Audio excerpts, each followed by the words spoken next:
Transport വകുപ്പ് മന്ത്രി ഗണേഷ് കുമാറിനെതിരെ ഭാര്യ ബിന്ദു മേനോൻ്റെ പരാതി.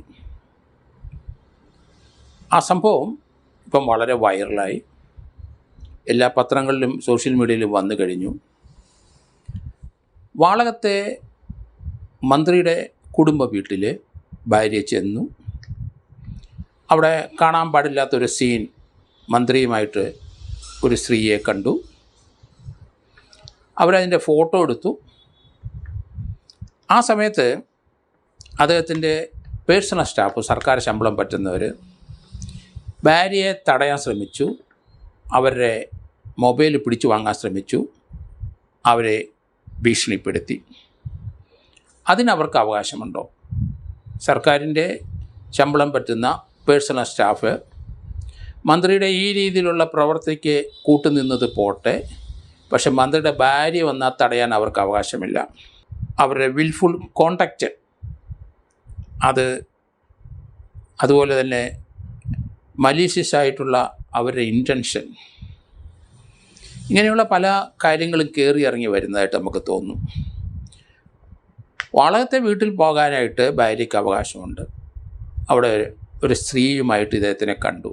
അവർ ചോദ്യം ചെയ്യും, ചലഞ്ച് ചെയ്യും. ഇത്തരണത്തിലൊരു കാര്യം ആലോചിക്കണം. ഉമ്മൻചാണ്ടി മുഖ്യമന്ത്രിയായിരുന്നപ്പം മന്ത്രിയായിരുന്ന ഗണേഷ് കുമാറിൻ്റെ ഭാര്യയുമായിട്ടുള്ള പ്രശ്നം, അതിൽ ഇടപെട്ട് ഭാര്യ തൻ്റെ സഹപ്രവർത്തകനാണ്, മന്ത്രിയാണ്, ഭാര്യയായിട്ടുള്ള പ്രശ്നം രമ്യതയിൽ തീർക്കണം എന്നാണ് ആ നല്ല മനുഷ്യൻ ഉദ്ദേശിച്ചത്. അത് പൊതുജനങ്ങളുടെ മുമ്പിൽ സർക്കാരിൻ്റെ ഇമേജ് പോകും എന്ന് കരുതി ഇടപെട്ടു. അതിൽ ഉമ്മൻചാണ്ടിക്ക് വലിയ വലിയ പ്രശ്നങ്ങളുണ്ടായി. അതേ തുടർന്ന് അദ്ദേഹത്തിന് ആ കുടുംബ പ്രശ്നത്തെ തൊട്ടോടുകൂടി അദ്ദേഹത്തിൻ്റെ സമയം മോശമായി. ആദ്യത്തെ പെൺകുട്ടി ഡൈവേഴ്സിലേക്ക് എത്തി. അതങ്ങനെ അങ്ങ് പോയി.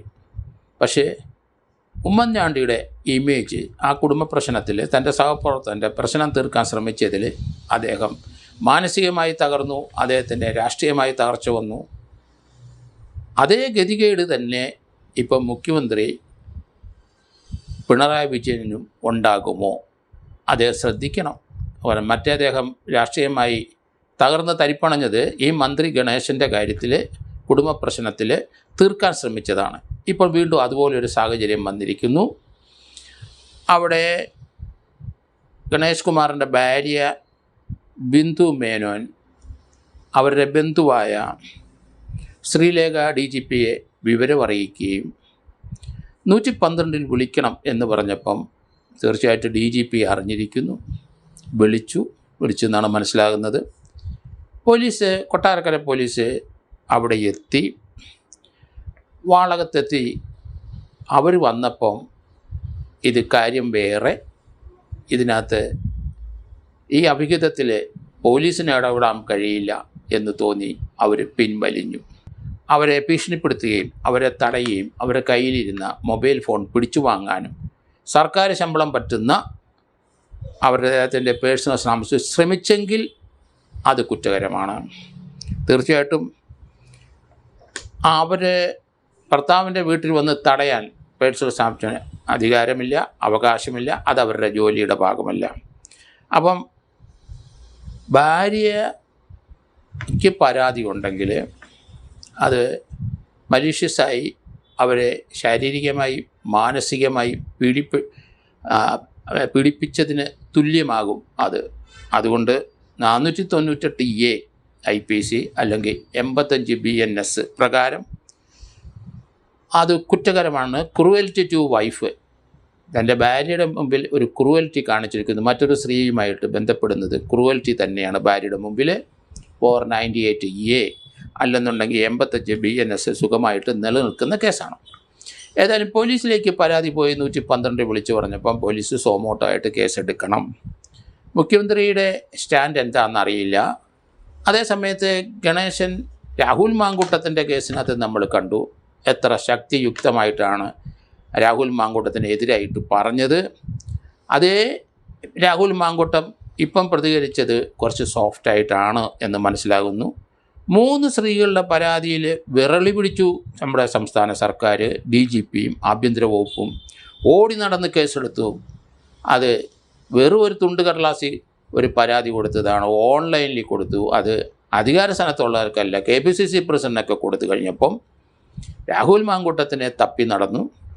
ഏതായാലും അത് പരസ്പര സമ്മതത്തോടു കൂടിയുള്ള ചില ബന്ധങ്ങളായതുകൊണ്ട് കേസ് നിലനിൽക്കില്ല എന്ന് ജില്ലാ കോടതിക്കും മനസ്സിലായി, അതോടൊപ്പം ഹൈക്കോടതിക്കും മനസ്സിലായി. സുപ്രീം കോടതിയുടെ റൂളിങ്സും അക്കാര്യത്തിലുണ്ട്. അതുകൊണ്ട് 3 കേസെടുത്തു. ആ കേസിലെ അന്വേഷണ ടീമിൽ സഹായിച്ചില്ല എന്ന് പറഞ്ഞ് തിരുവല്ല DOSPയും ഇപ്പം സസ്പെൻഡ് ചെയ്തിരിക്കുന്നു. അപ്പോൾ തൊടുന്നതെല്ലാം പ്രശ്നത്തിലോട്ട് പോകും, നിയമപ്രശ്നങ്ങൾ തന്നെയാണ്. എങ്കിൽ ഗണേഷ് കുമാറിൻ്റെ കാര്യത്തിൽ എന്ത് നടപടി സ്വീകരിക്കും ഗവൺമെൻറ്? അടിയന്തരമായിട്ട് കേസെടുക്കണ്ടേ? അതിന് SIT സ്ക്വാഡ് വേണ്ടേ? 2-3 DOSPമാർ വേണ്ടേ? എന്തായിരുന്നു രാഹുൽ മാങ്കൂട്ടത്തിൻ്റെ പ്രശ്നത്തിൽ കാണിച്ച് അതേ തന്ത്രം അതിലും ശക്തിമാനായ ഒരു മന്ത്രിയാണ് ഗണേഷ് കുമാർ. അദ്ദേഹത്തിന് എതിരായിട്ട് എന്ത് നടപടി സർക്കാർ എടുക്കും എന്നാണ് കൗതുകത്തോടെ എല്ലാവരും നോക്കിക്കൊണ്ടിരിക്കുന്നത്.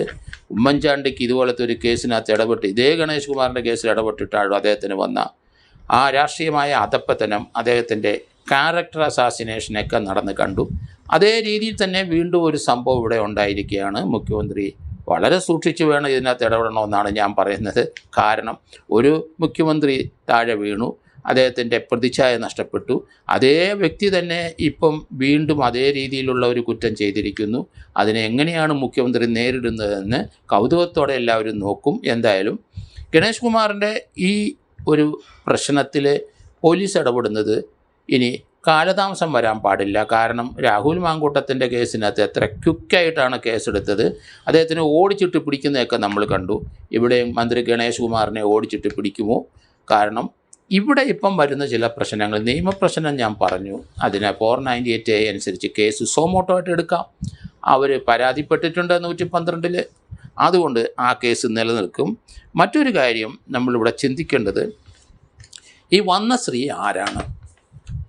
അവർക്ക് പ്രായം എത്ര? അവർ വിവാഹിതയാണോ? ഭർത്താവുണ്ടോ? ആ കാര്യം അന്വേഷിക്കണമല്ലോ. ഭാര്യ അവിടെ വന്നപ്പം ഒരു സ്ത്രീയെ കണ്ട് ഫോട്ടോ എടുത്തു, അത് അവരുടെ കയ്യിലുണ്ട്. പോലീസ് അത് അവരുടെ നിന്ന് വാങ്ങണം. ആരാണ് ആ സ്ത്രീ എന്ന് കണ്ടുപിടിക്കണം. അവർക്ക് ഭർത്താവുണ്ടോ? ഭർത്താവ് ഉണ്ടെങ്കിൽ ഭർത്താവിൻ്റെ സമ്മതത്തോടു കൂടെയുള്ള ഒരു ബന്ധമായിരുന്നോ ഇത്? അങ്ങനെ ഭർത്താവിൻ്റെ സമ്മതം ഇല്ല എങ്കിൽ അതൊരു ഒഫൻസാണ്. സമ്മതം ഉണ്ടെന്നുണ്ടെങ്കിൽ ഇതിൽ there is no offence at all എന്നാണ് ഞാൻ പറയുന്നത്. വാളകത്തെ മന്ത്രിയുടെ വസതിയിൽ നിന്ന് ഇറങ്ങി ഓടിയ സ്ത്രീ ആരാണ്? അവർ ഏത് വാഹനത്തിലായി പോണത്? അവർ സർക്കാർ വാഹനത്തിലാണോ രക്ഷപ്പെട്ടത്? സർക്കാർ ഡ്രൈവറാണ് അവരെ രക്ഷപ്പെടുത്തി കൊണ്ടുപോയത്? അത് മറ്റൊരു ഒഫൻസായിട്ടാണ് എനിക്ക് തോന്നുന്നത്. സർക്കാർ ചെലവിൽ ഇതൊന്നും നടത്താൻ പറ്റില്ലല്ലോ. അതുകൊണ്ട് അവരെ രക്ഷപ്പെടുത്തിക്കൊണ്ടുപോയ ആര്, ഏത് ഡ്രൈവർ, ഏത് വണ്ടിയിൽ, അതൊക്കെ ഇനി പോലീസ് അന്വേഷിക്കേണ്ടിയിരിക്കുന്നു. അത് ഇൻ്റലിജൻസ് റിപ്പോർട്ട് തീർച്ചയായിട്ടും അത് അന്വേഷിക്കാൻ ബാധ്യസ്ഥരാണ്. സർക്കാർ വാഹനം മിസ്യൂസ് ചെയ്തിട്ടുണ്ടോ? അദ്ദേഹത്തിന് ഗണേശന് ഇഷ്ടം പോലെ വാഹനം ഉണ്ടെങ്കിലും ആ സമയത്ത് ഉത്തരവാദിത്തോട് പേഴ്സണൽ സ്റ്റാഫാണ് അദ്ദേഹത്തിനെ പ്രൊട്ടക്റ്റ് ചെയ്തത്. അവരാണ് ആ സ്ത്രീ അവിടുന്ന് രക്ഷപ്പെടുത്തി കൊണ്ടുപോയെന്ന് വാർത്ത വരുന്നുണ്ട്. അങ്ങനെയെങ്കിൽ അത് സർക്കാർ വാഹനത്തിലാണോ? അങ്ങനെയാണെങ്കിൽ അത് മറ്റൊരു ഒഫൻസാണ്. ആ കാര്യത്തിൽ കൃത്യമായ ഒരു അന്വേഷണം നടത്തേണ്ടിയിരിക്കുന്നു. കാര്യം ഭാര്യയ്ക്ക് പരാതിയില്ല എങ്കിൽ തന്നെയും പോലീസിൻ്റെ അന്വേഷണം മുന്നോട്ട് പോകണം. കാരണം ഇതൊരു മന്ത്രിയാണ് ഇത് ചെയ്തത്. മുഖ്യമന്ത്രിയുടെ മകൾക്ക് പരാതി, മകളെ വിവരം ധരിപ്പിച്ചിട്ടെന്ന് പറഞ്ഞ ഒരു വാർത്തയും വരുന്നുണ്ട്. അതുകൊണ്ട് എന്താ പ്രയോജനം എന്ന് എനിക്ക് മനസ്സിലാകുന്നില്ല. മുഖ്യമന്ത്രിക്കോ DGPക്കോ ഏതായാലും ശ്രീലേഖ മാഡം ഇടപെട്ട് അത് 112 വിളിച്ചു പറഞ്ഞപ്പം പോലീസിലേക്ക് ഒഫീഷ്യലായിട്ടുള്ള പരാതി ചെന്ന് കഴിഞ്ഞു. അതുകൊണ്ട് പോലീസ് അടിയന്തരമായിട്ട് നടപടിയെടുക്കണം. ആ ഗണേശൻ്റെ ഭാര്യയുടെ പരാതി ഇനി ലഭിക്കണമെന്നില്ല. സോമോട്ടോ ആയിട്ട് കേസെടുത്ത് മുന്നോട്ട് പോകണം. സർക്കാരിൻ്റെ സ്റ്റാഫുകൾ അധികാരം ദുർവിനിയോഗം ചെയ്തു എന്ന് വാർത്തയും വരുന്നുണ്ട്. അത് മന്ത്രിസഭയ്ക്ക് ഭൂഷണമല്ല. അതുകൊണ്ട് അതിന് കുറ്റകരമായ ആൾക്കാരെ കണ്ടെത്തേണ്ടത് മന്ത്രിയായാലും ആരായാലും ശരി കണ്ടെത്തേണ്ട ചുമതല ആഭ്യന്തര വകുപ്പിനും മുഖ്യമന്ത്രിക്കും ഉണ്ട്. അടിയന്തര നടപടിയിലേക്ക് പോകും എന്ന് ഞാൻ കരുതുന്നു.